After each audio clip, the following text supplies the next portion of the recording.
पार्श्वनाथ भगवान की, आदिनाथ भगवान की, आचार्य श्री विराट सागर जी महाराज की, आचार्य श्री भव सागर जी महाराज की, आरिका सिद्ध श्री माता जी की, 3 कम 9 करोड़ महामुनिराजों की, अहिंसा में विश्व धर्म की। जैसा कि कल कहाँ की तारीख पढ़ाई गई थी आपको, 7वें नंबर की, तो उसके ही आगे का थोड़ा सा और चलते हैं, अपन आगे देखते हैं। अन्न क्षेत्रे कृतं पापम धर्म क्षेत्रे विनश्यति, धर्म क्षेत्रे कृतं पापम ब्रजरीपो न भविष्यति। यानी अन्न क्षेत्र पे किया हुआ पाप तो आप कहाँ आके धो सकते हो, भगवान के चरणों में, मगर धर्म क्षेत्र में अगर आपने पाप किया तो कहाँ धोगे? आप तो धोने क्या आए थे? भगवान के पास पाप को, और भगवान के पास ही आपने पाप किया तो कहाँ धोगे? कहीं भी नहीं धो सकते हो। कहते ब्रजदेव की तरह कठोर और स्थायी होता है। अगर आपने धर्म क्षेत्र में तीर्थ यात्रा या मंदिर में आके आपने पाप किया तो जो ब्रजदेव की तरह कठोर और स्थायी हो जाता है पाप, जो ना भूत ना भविष्य ना वर्तमान, तीनों काल में आप नहीं धो सकते हो। तो क्या करना है आपको? मंदिर में आके तो पाप नहीं करना है। मंदिर में जितनी देर के लिए आए हो तो उतनी देर क्या करना है? पुण्य ही करना है। प्रभु शरण जिनाने और तीर्थ यात्रा में आपको क्या करना है? क्या करना है? पुण्य करना है। आपको कान कितने दिए हैं भगवान ने? 2 दिए हैं ना? क्यों दिए हैं? कि एक से सुनो और दूसरे से निकाल दो।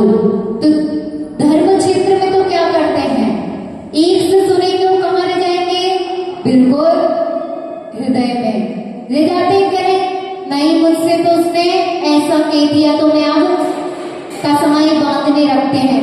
मंदिर में आके सबसे ज्यादा मान आता है कि नहीं? उसने मुझको नहीं बुलाया, माता जी ने हमसे नहीं पूछा। होता है कि नहीं? होता है। सबसे ज्यादा मान कसाई कहाँ आती है? धर्म करने में आती है कि नहीं? और कहाँ? कसायों को छोड़ने आए हो आप, मंदिर आए हो कि नहीं? छोड़ने आए हो तो कसायों को बांधो मत। कसाई अगर बन जाएंगी ना आपकी, तो निगोद में भी जाके आप नहीं छोड़ पाओगे। छोड़ पाओगे क्या? नहीं छोड़ पाओगे। उधर के दुख ही आपको भोगने पड़ेंगे। इसी धर्म क्षेत्र में आए हो, आपको कोई गाली भी दे दे तो आप कहना आपने मेरे ऊपर क्या कर दिया? उपकार कर दिया है कि मेरे एक कर्म की आपने निर्जरा करवा रहे हो। क्या करवा रहे हो आप? मेरे कर्मों की निर्जरा करवा रहे हो। जो मैंने आपको कभी न कभी किसी रूप में आपको गाली दी होगी, इसलिए आपने आज मुझको गाली दी है, ना कि आपने उसके साथ कुछ ना कुछ किया होगा। किसी भी भव्य में किया होगा ना, तब आके आज उसने आपके साथ किया है। जैसे कि पारसनाथ भगवान को 10 भाव तक हुआ था ना अवसर, तो पारसनाथ भगवान कभी भी एक हाथ से ताली नहीं बजती। एक हाथ से ताली बजती है क्या? नहीं बजती है। दोनों हाथ से ताली बजानी पड़ती है तब बजती है। और दोनों हाथ से ताली नहीं बजाओगे, एक हाथ से आप ऐसे ऐसे करते रहो कि ताली की आवाज आएगी? नहीं आएगी। उसी प्रकार दोनों के तब तक निमित्त नहीं मिलेंगे। दोनों ने कुछ ना कुछ निमित्त किए होंगे। या तो आप बांध रहे हो तो आगे जाके आपको मिलेगा, या आप बांध चुके हो इसलिए आपको आज कर्म में आया है। इसलिए कभी भी आपको असाता आ रही है, असाता का बंद हो रहा है, तो आप यही समझना कि मैंने पूर्व भाव में कुछ ना कुछ किया होगा, इसलिए मेरा आज उदय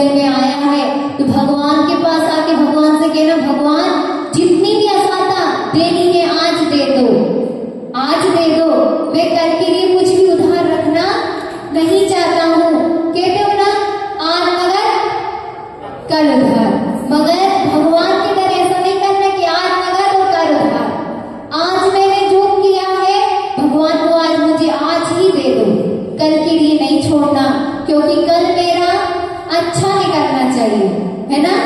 अच्छा ही निकलेगा तो आपकी असाता कभी भी नहीं बनेगी। इसलिए भगवान के पास भी जब भी आओ तो शांत हृदय से आना कि मैं आज मंदिर जा रहा हूँ। नियम है कि घर से आने की, भगवान मैं आज मंदिर जा रहा हूँ तो मैं कभी भी मंदिर में क्रोध नहीं करूंगा और सबसे ज्यादा क्या नहीं करूंगा, मान नहीं करूंगा। कोई मुझे पूछे या ना पूछे, कोई मुझे पूछे या ना पूछे, मैं अपनी संतुष्टि से रहूंगा कि मैं पीछे आया हूं तो मैं पीछे भी बैठ जाऊंगा कि आगे, कि मेरा ऐसा नहीं कि मेरी जगह रिजर्व हो चुकी है कि मैं इधर ही प्रवचन सुनूंगा। और अगर कोई दूसरा आगे बैठ गया तो मन में खेद भाव नहीं रखना कि वो आगे तो बैठ गया, ये समझना कि देखो भैया उसका पुण्य था इसलिए वो आगे बैठ गए हैं। बैठे क्या नहीं, आपका पुण्य नहीं था। आपकी कितनी जगह है, आप 2-2, 3-3 मकान तो बना लेते हो, बनाते हो क्या नहीं, मगर तब मरते हैं तो कितनी फुट जमीन चाहिए, 2 फुट 5 फुट, है ना, 5 फुट जमीन चाहिए। मगर जो 5 फुट जमीन के लिए आप कितनी जमीन का कितने दिलों को तोड़ते हो क्या नहीं, सबके दिल तोड़ देते हो। उससे मम्मी से लड़ाई कर ली जमीन के लिए, पापा से लड़ाई कर ली जमीन के लिए, भैया से लड़ाई की जमीन के लिए। करते हैं क्या नहीं, करते हैं। मगर तब पर मरते हैं तो कितनी जमीन रखती है, 5 फुट की। मात्र वह 5 फुट की जमीन तो सबको मिलती है, जानवरों को भी जमीन मिल जाती है। बिना लड़ाई किए जानवरों को भी जमीन मिलती है, तो हम क्यों लड़ाई करें, किस लिए लड़ाई करें। ये जरा सोचो तो कि हम किस लिए आए हैं, हमने जन्म किस लिए लिया है, लड़ाई करने के लिए जन्म लिया है कि धर्म करने के लिए, किसके लिए जन्म लिया है, धर्म करने के लिए। तो धर्म क्षेत्र में तो आके लड़ाई मत करो।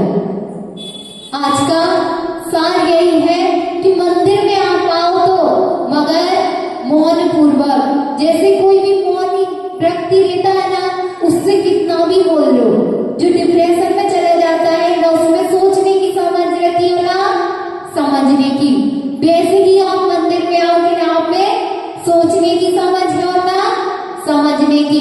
मगर सिर्फ एक शक्ति रखो कि हमको भक्ति करना है, बस भक्ति करना है। क्या करना है, भक्ति करना है। तो आपका जो अन्य क्षेत्रों में किया हुआ पाप है ना वो भी इधर धुल जाएगा। नहीं तो इधर भी आके आप क्या कर रहे हो, पापों को बांध रहे हो। क्रोध का कर्ज क्षमा को गिरवी रख देता है। क्रोध करते हो तो आपकी क्षमा गिरवी हो जाती है, और मान का कर्ज विद्युता को दूर कर देता है। विद्युता यानी आप में मान आ गया तो आप छोटे बड़े को भी भूल जाते हो कि ये छोटा है ये बड़ा है, मैं किसका मान कर रहा हूँ। आपको पता रहता है क्या, भगवान के पास आए अगर पूजा नहीं मिली, अगर थोड़ी सी खटपट हो गई तो भगवान के सामने क्या किताबें भी फेंक देते हैं, बर्तनों को भी फेंकते हैं क्या नहीं, फेंक देते हैं। तो तुम 3 लोग के नाथ की अपमान कर रहे हो तो क्या आपको पुण्य मिलेगा, नहीं मिलेगा। इसलिए मान का कर्ज किससे दूर होगा, विद्युता को दूर कर दोगे तो आपका मान दूर हो जाएगा। मान आता किससे है, विद्युता को आपने दूर कर दिया इसलिए आपके अंदर मान आ गया है। और माया का कर्ज किसको दूर करने से मिलता है, सरलता को आप दूर करते तो इसलिए आपके अंदर माया आ जाती है। और लोभ का कर्ज संतोष को आप दूर करते हो। कैसे दूर कर देते हो कि मुझे 1 रुपए की जरूरत है मगर मैं तब भी 100 रुपए के लिए भागूंगा। दौड़ लगाते हैं ना 100 रुपए के लिए कि मुझे 100 रुपए मिल जाए ना, इसलिए आप दौड़ लगाते, दिन भर दौड़ते रहते हो कि मुझे आज इतना इनकम हो जाना चाहिए, इतनी इनकम हो जानी चाहिए। करते हैं क्या नहीं, आज का मेरा टारगेट है माता जी, मुझे 1 लाख रुपए कमाना है। करते हैं क्या नहीं, टारगेट बना के निकलते हैं घर से। ऐसा टारगेट मंदिर में आके बनाओ कि मुझे कितना भी कोई कुछ भी कहे मगर मैं क्रोध नहीं करूंगा। ऐसा कर सकते हैं ना आप सब। और पाप का कर्ज आप पुण्य को गिरवी कर देते हो, करते हो क्या नहीं, पाप कमाने के लिए आप पुण्य को दूर कर देते हो। और संसार का कर्ज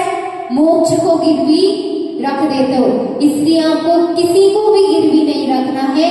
अगर संसार से छूटना है तो मोक्ष को गिरवी नहीं, मोक्ष को ब्याज में ले लो। आप किसमें ब्याज कर लो कि मैं इतना पैसा दे रहा हूं तो मुझे संसार नहीं मिले। ब्याज में आप ब्याज किसी को देते हो तो उससे आपको पैसे की प्रॉफिट होता है कि नहीं? ऐसे ही मंदिर में आओ तो आप ब्याज कमाने के लिए आओ, ना कि कर्ज करने के लिए। किसके लिए आपको आना है? कि हम ब्याज दे सकें, ना कि कर्ज ले सकें। इसलिए मंदिर नहीं आए कि हमको कर्ज करना है ना? तो इसलिए मंदिर में आओगे तो आप कैसे शांति परिणामों के साथ आओ। अहिंसा में विश्व धर्म की आर्य सिद्ध श्री माता जी की